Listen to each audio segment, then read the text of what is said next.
I'm standing in the middle of a crowded rooftop bar in Austin, Texas, where I grew up, the kind of place where neon lights hum against the night sky and the air smells like barbecue and freedom. It's my 5th wedding anniversary with Nate.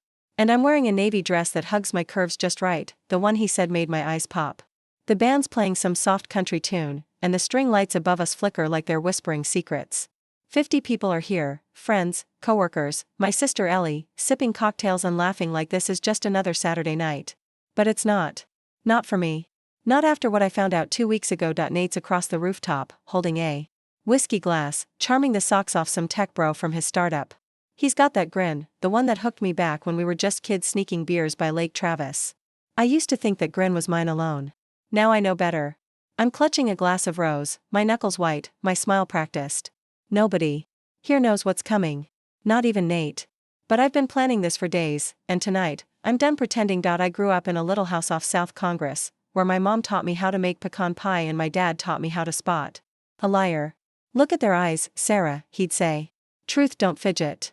I wish I'd listened sooner. I moved to Houston for college, met Nate at a dive bar near campus. He was all ambition, talking big about building an app that'd change the world. I fell hard. 5 years ago, we said I do, under an oak tree, and I thought we were building something real. Turns out, I was just part of his pitch deck. 2 weeks ago, I found the email. I wasn't even looking for it. I was in our apartment, curled up on the couch with a migraine, trying to order takeout on his laptop because mine was dead. His inbox was open, and there it was, a message from Clara, his marketing lead. Can't wait for Denver. It said. Booked the suite. You're right, red looks better on me.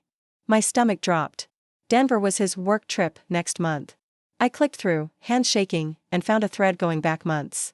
Pictures. Plans. Promises. Sarah's sweet, but she's not you, he wrote. Once the app launches, I'm out. There was even a mention of their lawyer friend, Mark, who said Nate could dodge our prenup if he timed it right. Half my savings, half my family's land, gone. Just like that. I didn't cry. Not then. I just sat there, staring at the screen, feeling like the ground had cracked open. I wasn't just betrayed, I was played. Nate didn't love me. He loved what I came with, my dad's real estate connections, my trust fund, the stability I brought to his chaotic startup dreams. I was his stepping stone, and he was ready to step right over me. I called my old friend Jamie the next morning. He's not a lawyer or a cop, just a guy from high school who runs a PI gig on the side. Over coffee at a greasy diner, I spilled everything, my voice low but steady. I need proof, I told him. Emails, texts, receipts, whatever you can get. I want to know exactly who he is. Jamie leaned back, sipping his black coffee. This ain't cheap, Sarah. I slid my credit card across the table. Money's not the issue. I want him to face what he's done. In front of everyone. Jamie. Delivered in 5 days. A slim folder, no digital trail, just paper and ink. I opened it in my car, parked outside my sister's place, the radio off, the world too loud. First page, Nate, 10 years ago, outside a failed coffee shop he tried to start. A bankruptcy notice taped to the door. That was 6 months before he met me at that bar. Next page, a timeline. His business tanked, and 2 weeks later, he was buying me drinks, asking about my dad's land deals. Every date, every late night talk, every I love you, it was all calculated. He'd studied me like a business plan. My family's name opened doors in Austin he couldn't even knock on. He didn't just want me, he wanted my legacy. By the time I got to the last page, screenshots of him and Clara laughing about keeping Sarah happy until the app's funding came through, I wasn't shaking anymore. I was calm. Too calm. Like the air before a storm. I called Jamie that night. I need one more thing, I said. A video. Something I can show at the party. He didn't ask questions, just said, give me 48 hours. I told Nate I wanted to surprise him with a cute anniversary montage for the rooftop party. He grinned, loving the spotlight, never suspecting a thing. Now, here we are. The band stops, and I step to the mic, my heart pounding but my voice steady. Hey, y'all. I say, the Texas drawl slipping out. Thanks for coming to celebrate 5 years with me and Nate. It means a lot to share this with you. I pause, scanning the crowd. Ellie's watching me, her brow furrowed. She knows something's up but not what. I made a little video. I continue. Thought it'd be fun to look back. If you like it, maybe give it a nod, leave a comment, spread the word, it helps keep stories like ours alive. That's my call to action, slipped in like it's just part of the moment, because it is. I want people to talk about this, to share it, to see it. Not for fame, but for truth. I nod to the tech guy, a friend of Jamie's who knows his way around. A projector.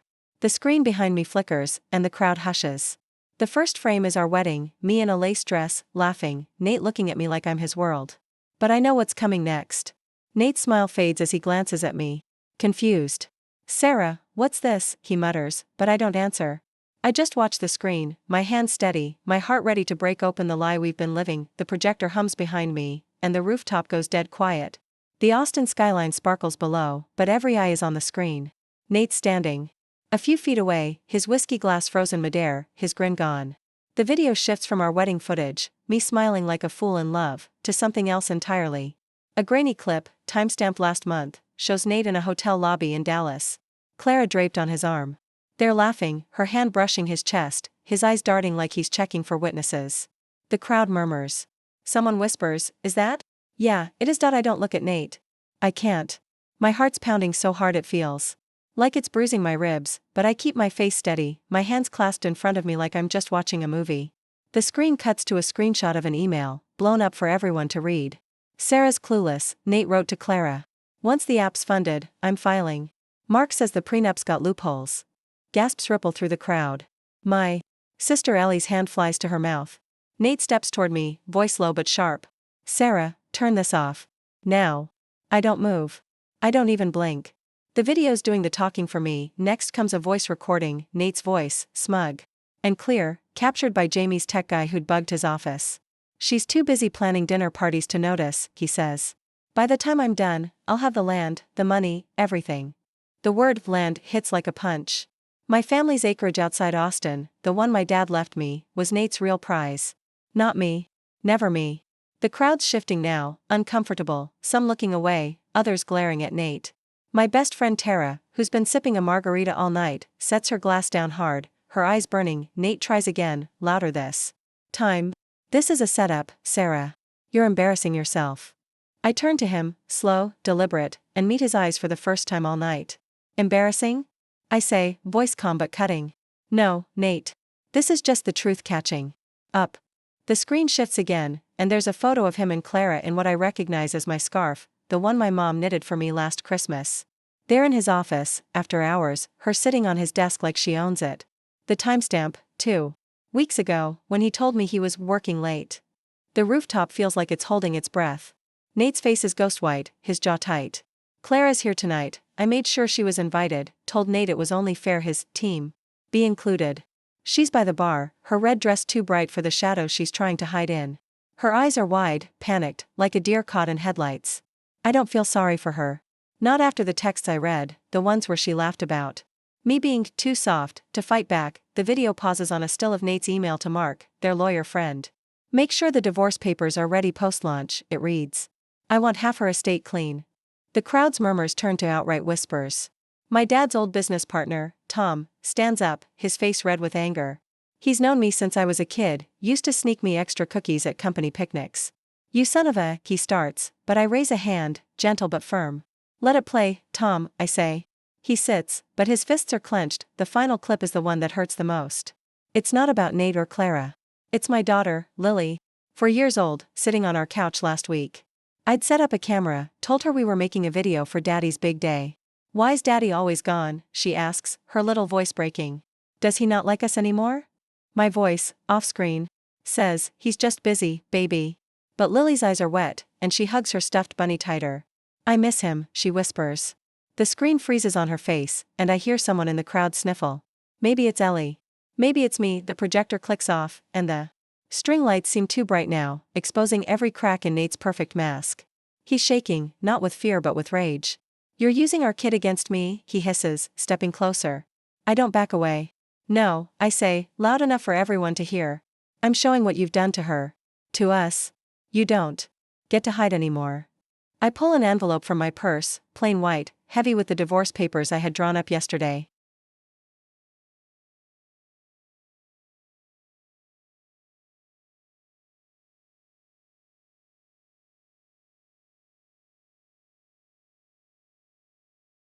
I hold it out to him. This is yours, I say. My lawyer's already locked down my accounts, the land, everything. You're done. Nate stares at the envelope like it's poison. You can't do this, he says, voice low, desperate. You need me. I lean in, just enough so only he hears. I needed a husband, Nate. Not a con artist. He snatches the envelope, but his hands are shaking now. Clara's already slipping toward the exit, her heels clicking fast. Nobody stops her. Nobody looks at Nate, either. Not even Tom, who's staring at his beer like it's the only thing keeping him from throwing a punch. I turn back to the crowd. My glass of rose still in hand. To new beginnings, I say, raising it. A few people lift their glasses, hesitant, but Ellie's the first to stand, her eyes shining with pride. To you, Sarah, she says, and others join in, a quiet chorus of support. I drink, the wine sharp on my tongue, and feel something loosen in my chest. Not relief, not yet. But the start of it.as the band picks up again, softer now. I step away from the mic. Nate's still standing there, clutching the envelope, his world unraveling in front of everyone he tried to impress. I don't feel triumph. I feel raw, like I've ripped off a bandage and the wound's still bleeding. But I'm not hiding it anymore. I glance at Ellie, who's weaving through the crowd toward me, and I know I'm not alone. Not tonight. Not ever. The rooftop clears out slow, like everyone's afraid to move too fast and break the spell of what just happened. The Austin night air feels heavier now, thick with whispers and the faint twang of the band packing up. Nate's gone, stormed off after I handed him the divorce papers, his face a mix of fury and defeat. Clara vanished even faster, her red dress a blur as she bolted for the stairs. I'm still standing by the bar, my rose long gone, my hands empty but steady. Ellie's beside me, her arm brushing mine, not saying anything, just being there. That's enough. I catch Tom's eye across the rooftop. He's talking to a few of Nate's old investors, his hands gesturing wildly, probably tearing into Nate's lies. I don't need to hear it to know. My phone's buzzing in my purse, but I ignore it. It's probably another reporter, or maybe one of Nate's buddies trying to play damage control. Let it ring. I'm done answering to anyone but myself. Ellie finally speaks, her voice soft. You okay, Sarah? I look at her, my big sister who used to braid my hair and sneak me gum before church. Her eyes are searching, worried, but there's pride there too. Not yet, I say, honest. But I will be. She nods, squeezing my hand. You were a badass up there. I laugh, a small, broken sound. Felt more like a train wreck. She shakes her head. No. You flipped the script. That's power. I think about Lily, my daughter, safe with my mom at her place in the hill country. I didn't want her here tonight, didn't want her to see her dad's world collapse. She's too young to understand, but old enough to feel the cracks. I can still hear her voice from the video, asking why Nate's always gone. It's a knife in my chest every time I replay it. I protected her from this moment, but I can't protect her from the fallout. Not completely. As the last guests trickle out, Jamie, my PI friend, slips through the crowd. He's in his usual beat-up leather jacket, looking out of place among the cocktail dresses and suits. Nice show, he says, a half-smile tugging at his mouth. You need a ride? I shake my head. I'm good. But thanks, Jamie. For everything. He shrugs, like digging up Nate's dirt was just another Tuesday. Got one more thing for you, he says, handing me a USB drive, small and black, no label. What's this? I ask. He glances around, voice low. Bank records. Offshore stuff. Nate's been moving money, and it ain't clean. Give it to your lawyer. I pocket it, my stomach twisting. Anything else? He hesitates, then says, yeah. Clara wasn't the only one. There's a name in there. Rachel Holt. She's tied to Nate's old business partner, Greg. I feel the air leave my lungs. Rachel Holt. I know her. She was at our engagement party. All smiles and congratulations, working for Greg's real estate firm. She helped Nate negotiate the lease for his startup's office. I thought she was just a colleague, another face in his orbit. But now I'm seeing it, the late nights, the meetings he never explained. I thought Clara was the betrayal. Turns out, she was just the one I caught. I drive home alone, the city lights blurring past my windshield. My apartment feels too big without Lily's toys scattered on the floor. I pour a glass of water, sit on the couch, and plug the USB into my laptop. The files load slow, each one a new piece of Nate's lies. Bank transfers to an account in the Caymans, labeled consulting fees. Emails between Nate and Rachel, dating back to before our wedding. One from 3 years ago makes my blood run cold. Sarah's family land is the key, Nate wrote. Once we're married, I'll push for development rights. Greg says you can handle the legal side. Rachel's reply, consider it done. Just keep her happy till the ink's dry. I slam the laptop shut, my hands shaking. It's not just that Nate cheated. He built our whole marriage on a blueprint of greed. My dad's land, hundreds of acres of rolling hills, the kind of place "You can still hear the stars at night," was never mine to him. It was leverage. And Rachel? She wasn't just some fling. She was the architect, the one pulling strings while Nate played the doting husband. I think of her at our engagement party, toasting to our future, knowing she was helping him steal mine. I don't sleep that night. I pace, I make coffee, I stare at the USB like it's a grenade. By morning, I'm on the phone with my lawyer. Carla, a no-nonsense woman who's been with my family since Dad's real estate days. "Send me everything," she says. "This isn't just divorce material, Sarah. This is fraud. Maybe worse." I email her the files, then call Jamie again. "I need one more favor," I say. "Find Rachel Holt. I want to know where she'll be this week." He doesn't ask why, just says, "Gimme a day." By noon, my phone's blowing up again. News sites have picked up the rooftop story. Someone leaked the video, probably one of Nate's ex-investors. Headlines scream, "Austin startup star exposed in anniversary scandal." There's a blurry shot of me at the mic, looking calm. But fierce. I don't read the articles. I don't need to. The truth's out, and it's louder than I ever expected. Ellie comes over that afternoon, bringing tacos and a bottle of wine. We sit on my balcony, the city humming below. "You're trending on X," she says, half laughing. "They're calling you the take no crap queen." I roll my eyes, but it feels good to smile, even if it's fleeting. "I just want this to be over," I say. She looks at me, serious now. "It's not over till you decide it is. You're not just fighting for you. You're fighting for Lily." She's right. This isn't just about me anymore. It's about showing my daughter what it means to stand up. Jamie calls that evening. "Rachel's speaking at a real estate conference tomorrow night," he says. "Downtown, fancy hotel. You want in?" I don't hesitate.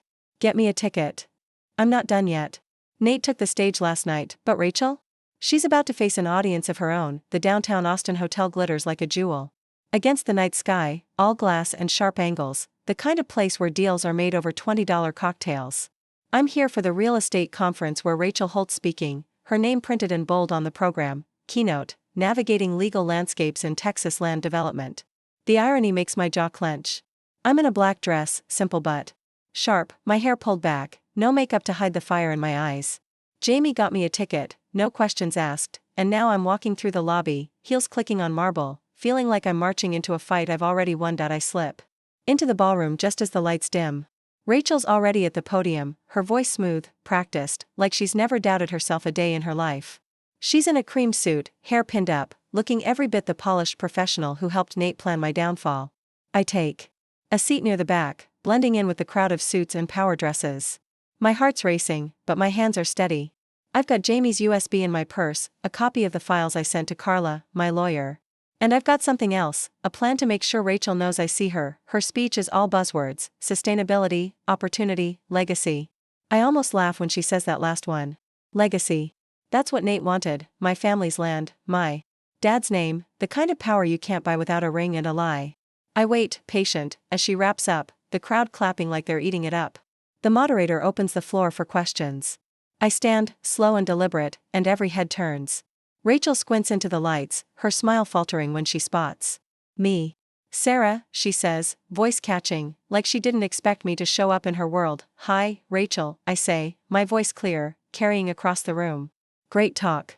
You mentioned legacy. I'm curious, how do you define it? Is it building something honest, or is it, say, helping someone manipulate a marriage to steal land?" The room goes still. A few people shift in their seats, confused. Rachel's hand tightens on the podium.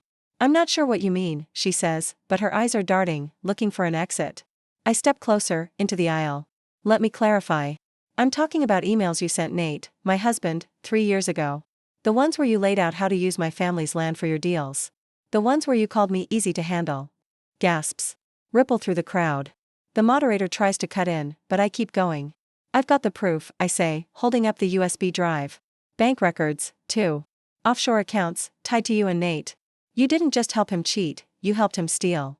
Rachel's face goes pale, her lips parting like she's trying to find a lie fast enough to save her. "This isn't the place for personal disputes," she says, voice shaking. I smile, cold. "Oh, it's exactly the place. You build your career on trust. Let's see how it holds up when everyone knows who you really are." I nod to Jamie, who's in the back, posing as a tech guy. He cues up a projector, and the screen behind Rachel lights up with one of her emails to Nate, time-stamped, undeniable. "Keep Sarah happy till the deal closes," it reads. The crowd murmurs, some pulling out phones, probably recording. Rachel's frozen, her perfect mask cracking. I don't need to say more. The truth's doing the work for me. I turn and walk out, leaving her to face the fallout. The applause I hear as I leave isn't for her, it's for me, sharp and scattered, like a warning shot. Outside, the night air hits me like a slap, cool and sharp. I lean against a street lamp, catching my breath. My phone buzzes, Ellie, checking in. You good? She texts. I don't answer yet. I'm not sure what I am. Not triumphant, not broken, just awake. Like I've been sleepwalking for 5 years and finally opened my eyes. I drive to my mom's place in the hill country, where Lily's staying. It's past midnight when I get there, but Mom's up, waiting with a mug of tea. Saw the news, she says, her voice soft but proud. You're tougher than I ever was. I shake my head. I learned it from you. Lily's asleep upstairs, her bunny tucked under her arm.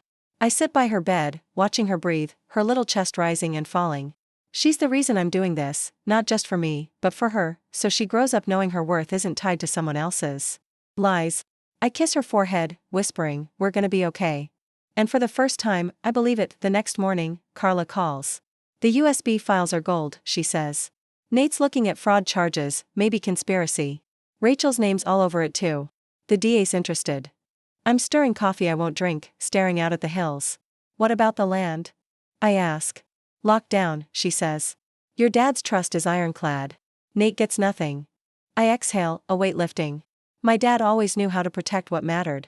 I just wish he'd taught me to spot a snake like Nate sooner. By noon, the conference stories trending. Austin wife exposes husband's partner at gala, 1. Headline reads. I don't read the rest. I don't need to. Rachel's career is unraveling, and Nate's already a ghost in this town. But it's not over. Not yet. There's one more piece to this puzzle, and I'm not letting it go. I call Jamie. Find me Greg, I say. Nate's old business partner. I want to know his role in this. Jamie pauses, then says, you sure you want to keep digging? I look at Lily's drawing on the fridge, a family, me and her, no Nate. Yeah, I say. I'm sure. The sun's dipping low over the hill country, painting the sky in pinks and golds that make the world feel softer than it is. I'm sitting on my mom's porch, a glass of iced tea sweating in my hand, watching Lily chase fireflies across the yard. Her laughter cuts through the quiet, sharp and perfect, like a reminder of what I'm fighting for. It's been a week since I called out Rachel at the conference, and Austin's still buzzing with the fallout. Nate's name is poison now, splashed across headlines, his startup crumbling under fraud allegations. Rachel's gone silent, her LinkedIn profile deleted, her name scrubbed from the real estate firm's website. But I'm not done. Not until I know the whole truth. Jamie's last call came yesterday. Greg, Nate's old business partner, is speaking at a small investors' dinner tonight, some low-key event at a steakhouse downtown. I didn't plan to go, but Carla, my lawyer, found something in the USB files that changed my mind. A contract. Signed by Greg and Nate, dated a month before our engagement. It tied my family's land to a development deal, with Rachel as the legal consultant. They'd planned to flip the acreage for millions, using my trust fund as collateral. My dad's legacy, the hills where I grew up climbing oaks, was just a dollar sign to them. I need to face Greg. Not for revenge, but for closure. I pull on a simple gray dress, kiss Lily goodnight, and drive into the city. The steakhouse smells like leather and whiskey, packed with men in suits and women with sharp smiles. Greg's at a corner table, laughing with a group of investors, his tie loose, his face flushed from wine. He doesn't see me until I'm standing right in front of him. Sarah, he says, his smile freezing. The table goes quiet. Didn't expect you here. I don't sit. I don't smile. I didn't expect you to help my husband steal my family's land, I say, loud enough for the whole room to hear. His eyes widen, but I keep going. I've got the contract, Greg. You, Nate, Rachel, y'all planned it before I even had a ring. The investors shift, one reaching for his phone. Greg tries to laugh it off. That's a misunderstanding, Sarah. Let's talk privately. I shake my head, pulling a folded copy of the contract from my purse. No more private deals. You thought I was too soft to notice, didn't you? Just like Nate. I drop the paper on the table, pages fanning out. It's over. The DA's got this now. So does the press. Greg's face goes gray, his hands gripping the table. I don't wait for his excuses. I turn and walk out, the room buzzing behind. Me, driving back, I feel lighter, like I've shed a skin I didn't know I was wearing. My phone pings, Ellie, texting a link to a news article, Austin land deal scandal deepens. Greg's name is in bold. I don't read it. I don't need to. The truth's out, and it's not just about exposing them. It's about reclaiming what's mine, my name, my daughter's future, my peace. When I get to Mom's, Lily's asleep, her bunny clutched tight. I sit by her bed, tracing her cheek with my finger. She's why I kept going, why I didn't let Nate's lies bury me. I think of my dad, how he'd sit on the same porch, telling me stories about the land, how it was more than dirt, it was roots, history, home. He knew Nate wasn't right, I realize now. That's why he locked the trust so tight, why he left me the tools to fight back. I just had to find them. The next morning, Carla calls. It's done, she says. Nate's pleading guilty to fraud. Greg's under investigation. Rachel's cooperating with the DA to save herself. I'm in Mom's kitchen, pouring coffee, the smell grounding me. And the land? I ask. Yours, she says. Always was. Your dad made sure of that. I close my eyes, a tear slipping free. He's still protecting me, even now. Weeks pass, and the noise fades. The headlines move on, Nate's face replaced by some new scandal. I find a new apartment downtown, small but ours, with a balcony where Lily can draw with chalk. We paint her room blue, her favorite color, and hang fairy lights. She asks about Nate sometimes, and I tell her the truth, soft but real. Daddy made some mistakes, but we're building something new. She nods, like she gets it, and goes back to her crayons. One evening, I'm sorting through old boxes and find a letter. From Dad, tucked in a book he gave me years ago. It's dated a month before he died. Sarah, it reads, trust your gut. The land's yours, but so is your strength. Don't let anyone take either.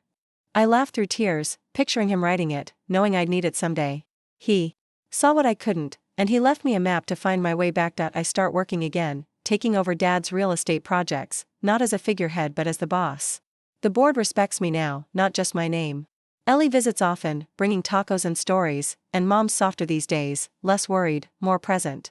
Lily's laughter fills the apartment, louder than the ghosts Nate left behind. One night.